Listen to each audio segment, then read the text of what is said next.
नमस्ते दोस्तों। आज की हमारी कहानी है पिता या बोझ। 4 महीने बीत चुके थे, बल्कि 10 दिन ऊपर हो गए थे, किंतु बड़े भैया की ओर से अभी तक कोई खबर नहीं आई थी कि वह पापा को लेने कब आएंगे। यह कोई पहली बार नहीं था कि बड़े भैया ने ऐसा किया हो, हर बार उनका ऐसा ही रवैया रहता है। जब भी पापा को रखने की उनकी बारी आती है, वह समस्याओं से गुजरने लगते हैं। कभी भाभी की तबीयत खराब हो जाती है, कभी ऑफिस का काम बढ़ जाता है और उनकी छुट्टी कैंसिल हो जाती है। विवश होकर मुझे ही पापा को छोड़ने मुंबई जाना पड़ता है। हमेशा की तरह इस बार भी पापा की जाने की इच्छा नहीं थी, किंतु मैंने इस ओर ध्यान नहीं दिया और उनका वह अपना मुंबई का रिजर्वेशन करवा लिया। दिल्ली मुंबई राजधानी एक्सप्रेस अपने टाइम पर थी। सेकंड एसी की निचली बर्थ पर पापा को बैठाकर सामने की बर्थ पर मैं भी बैठ गया। साथ वाली सीट पर एक सज्जन पहले से विराजमान थे, बाकी बर्थ खाली थी। कुछ ही देर में ट्रेन चल पड़ी। अपनी जेब से मोबाइल निकाल मैं देख रहा था, तभी कानों से पापा का स्वर टकराया, मुन्ना, कुछ दिन तो तू भी रहेगा ना मुंबई में। मेरा दिल लगा रहेगा और लोकेश को भी अच्छा लगेगा। पापा के स्वर की आर्द्रता पर तो मेरा ध्यान गया नहीं, मन ही मन मैं खींच उठा।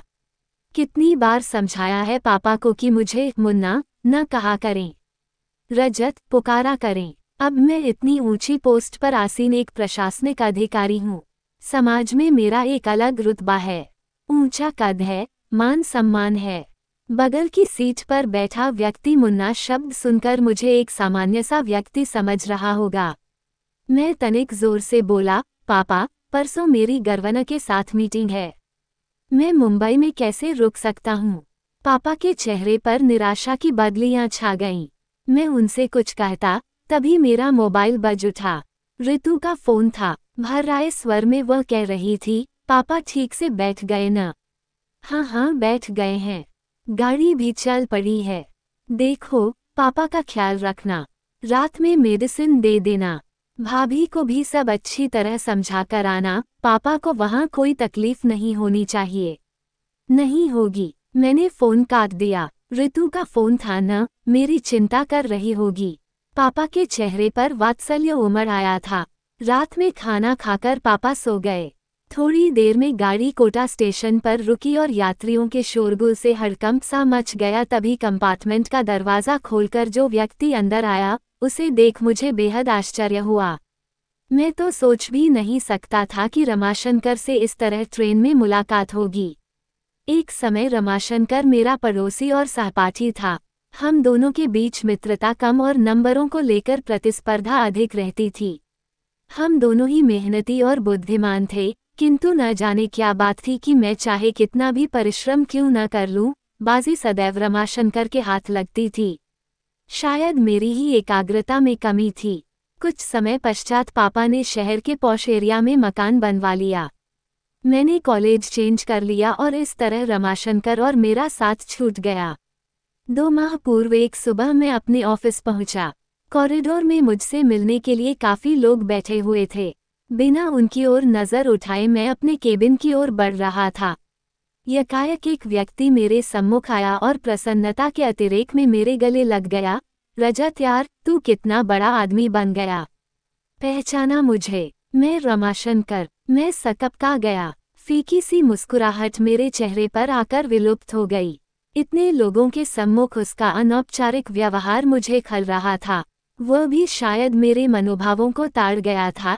तभी तो एक लंबी प्रतीक्षा के उपरांत जब वह मेरे केबिन में दाखिल हुआ, तो समझ चुका था कि वह अपने सहपाठी से नहीं, बल्कि एक प्रशासनिक अधिकारी से मिल रहा था। उसका मुझे सर कहना मेरे अहम को संतुष्ट कर गया। ये जानकर कि वह बिजली विभाग में महज एक क्लर्क है, जो मेरे समक्ष अपना तबादला रुकवाने की गुजारिश लेकर आया है, मेरा सीना अभिमान से चौड़ा हो गया। कॉलेज के प्रिंसिपल और टीचर्स तो क्या, मेरे सभी कलीग्स भी यही कहते थे कि एक दिन रमाशंकर बहुत बड़ा आदमी बनेगा। आज मैं कहां से कहां पहुंच गया और वह पिछली स्मृतियों को पीछे धकेल मैं वर्तमान में पहुंचा तो देखा, रमाशंकर ने अपनी वृद्ध मां को साइड की सीट पर लिटा दिया और स्वयं उनके करीब बैठ गया। एक उड़ती सी नज़र उस पर डाल मैंने अखबार पर आंखें गड़ा दी। तभी रमाशंकर बोला, नमस्ते सर, मैंने तो देखा ही नहीं कि आप बैठे हैं। मैंने नम्र स्वर में पूछा, कैसे हो रमाशंकर? ठीक हूँ सर। कोटा कैसे आना हुआ? छोटी बुआ की बेटी की शादी में आया था, अब मुंबई जा रहा हूँ।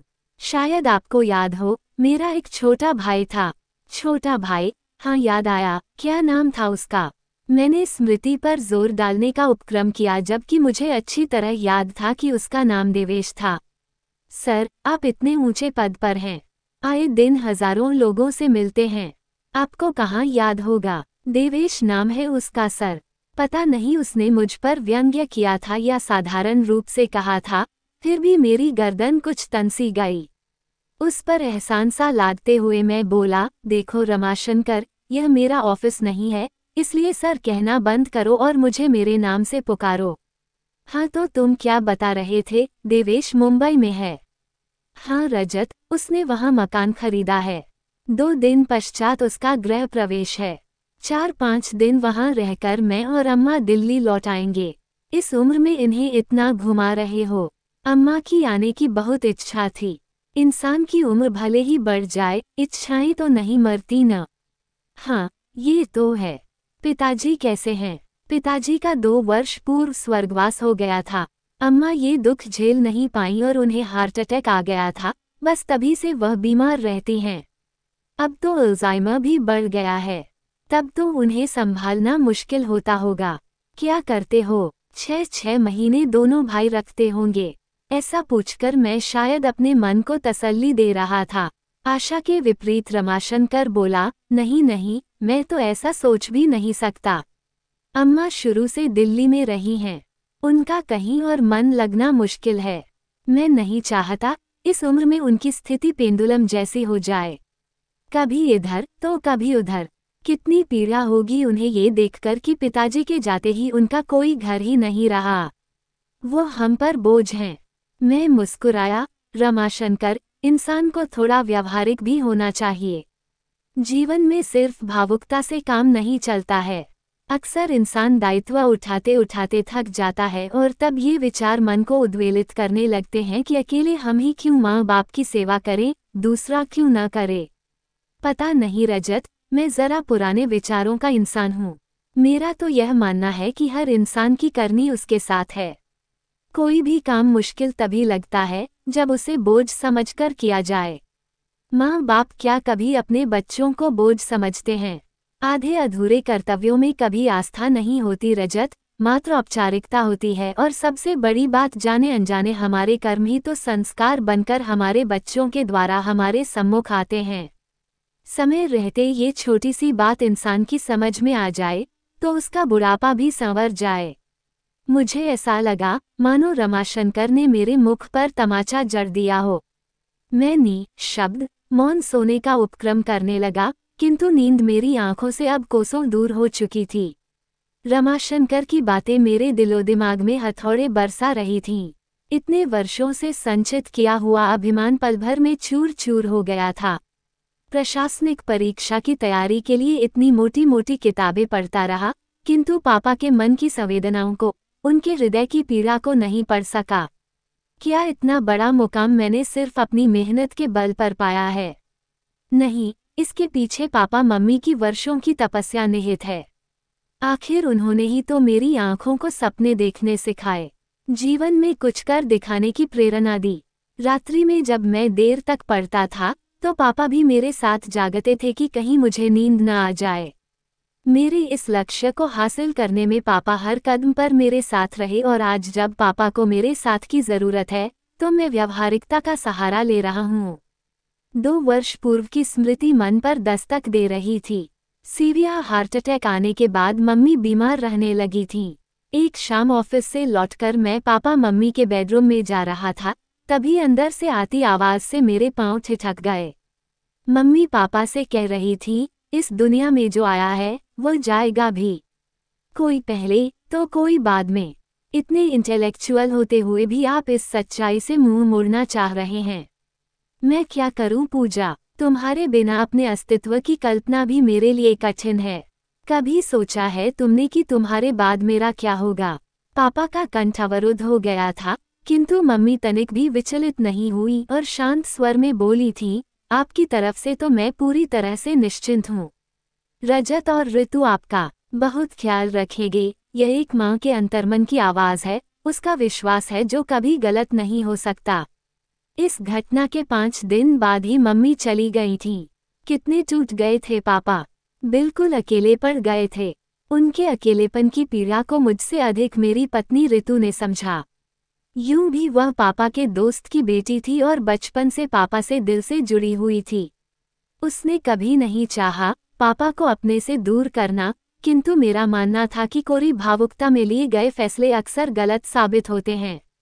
इंसान को प्रैक्टिकल अप्रोच से काम लेना चाहिए। अकेले में ही क्यों पापा का दायित्व उठाऊं? दोनों बड़े भाई क्यों न उठाएं? जबकि पापा ने तीनों को बराबर का स्नेह दिया, पढ़ाया, लिखाया, तो दायित्व भी तीनों का बराबर है। 6 माह बाद मम्मी की बरसी पर यह जानते हुए भी कि दोनों बड़े भाई पापा को अपने साथ रखना नहीं चाहते, मैंने यह फैसला किया था कि हम तीनों बेटे 4-4 माह पापा को रखेंगे। पापा को जब इस बात का पता चला तो कितनी बेबसी उभर आई थी उनके चेहरे पर। चेहरे की झुर्रियां और गहरा गई थीं। उम्र मानो 10 वर्ष आगे सरक गई थी। सारी उम्र पापा की दिल्ली में गुजरी थी। सभी दोस्त और रिश्तेदार यहीं पर थे, जिनके सहारे उनका वक्त कुछ अच्छा बीत सकता था। किंतु सोचते सोचते मैंने एक गहरी सांस ली। आंखों से बह रहे पश्चाताप के आंसू पूरी रात मेरा तकिया भिगोते रहे। यह क्या कर दिया मैंने? पापा को तो असहनीय पीड़ा पहुंचाई ही, मम्मी के विश्वास को भी खंडित कर दिया। आज वह जहां कहीं भी होंगी, पापा की स्थिति पर उनकी आत्मा कलप रही होगी। क्या वह कभी मुझे क्षमा कर पाएंगी? रात में कई बार अम्मा का रमाशंकर को आवाज देना और हर बार उसका चेहरे पर बिना शिकन लाए उठना मुझे आत्मविश्लेषण के लिए बाध्य कर रहा था। उसे देख मुझे एहसास हो रहा था कि इंसानियत और बड़प्पन हैसियत की मोहताज नहीं होती, वह तो दिल में होती है। अचानक मुझे एहसास हुआ, मेरे और रमाशंकर के बीच आज भी प्रतिस्पर्धा जारी है। इंसानियत की प्रतिस्पर्धा, जिसमें आज भी वह मुझसे बाजी मार ले गया था। पद भले ही मेरा बड़ा था, किंतु रमाशंकर का कद मुझसे बहुत ऊंचा था। गाड़ी मुंबई सेंट्रल पर रुकी तो मैं रमाशंकर के करीब पहुंचा। उसके दोनों हाथ थाम मैं भावुक स्वर में बोला, रमाशंकर मेरे दोस्त, चलता हूँ। ये सफ़र सारी जिंदगी मुझे याद रहेगा। कहने के साथ ही मैंने उसे गले लगा लिया। आश्चर्य मिश्रित खुशी से वह मुझे देख रहा था। मैं बोला, वादा करो, अपनी फैमिली को लेकर मेरे घर अवश्य आओगे। आऊँगा क्यों नहीं, आखिर इतने वर्षों बाद मुझे मेरा दोस्त मिला है। खुशी से उसकी आवाज़ कांप रही थी। अटैची उठाए पापा के साथ मैं नीचे उतर गया। स्टेशन के बाहर मैंने टैक्सी पकड़ी और ड्राइवर से एयरपोर्ट चलने को कहा। पापा हैरत से बोले, एयरपोर्ट क्यों? भावुक होकर मैं पापा के गले लग गया और रुंधे कंठ से बोला, पापा, मुझे माफ़ कर दीजिए। हम वापस दिल्ली जा रहे हैं। अब आप हमेशा वहीं अपने घर में रहेंगे। पापा की आंखें नम हो उठी और चेहरा खुशी से खिल उठा। जुग जुग जियो मेरे बच्चे। वह बुदबुदाए। कुछ पल के लिए उन्होंने अपनी आंखें बंद कर ली, फिर चेहरा उठाकर आकाश की ओर देखा। मुझे ऐसा लगा मानो वह मम्मी से कह रहे हों, देर से ही सही, तुम्हारा विश्वास सही निकला। अब जरा विचार कीजिए कि क्या माता पिता अपने बच्चों पर बोझ होते हैं, वो बच्चे जिनके लिए माता पिता अपना सब कुछ कुर्बान कर देते हैं और बच्चों के लिए माता पिता बोझ बन जाते हैं। जरा विचार कीजिए हम किस राह पर हैं। ये एक विचारणीय विषय है।